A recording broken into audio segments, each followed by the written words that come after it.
Patay ang isa ka pulis matapos magsigabong ang bomba nga nahamtang sa dalan sa Northwest Pakistan. Ang pulis ang nagaserbe nga security sa mga foreign diplomat nga ginaaligar amo gid ang target sa pagpamomba. Apat pagid ka mga pulis ang nasamaran sa pagpangatake. Ang mga diplomat ang mabisita kung tani sa isa ka lugar nga ginaduso nga mangin tourist attraction. Gilayo naman nga ginpatuman ang curfew pagkatapos ng insidente. Wala pa sang grupo nga nag-ako sang responsibilidad sa pagpamomba. Tatlo ka mga babae nga migrants ang napatay kag madamo pa ang ginapatihan nga missing matapos maglugdang ang sakayan sa mga ini malapit sa Samos Island sa Greece.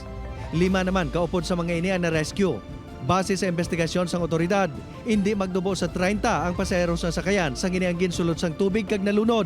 Ang Greece ang isa sa mga nagapanguna nga alagyan sa mga migrant kag refugee nga luyag magsulod sa mga pungsod nga kabahin sang European Union.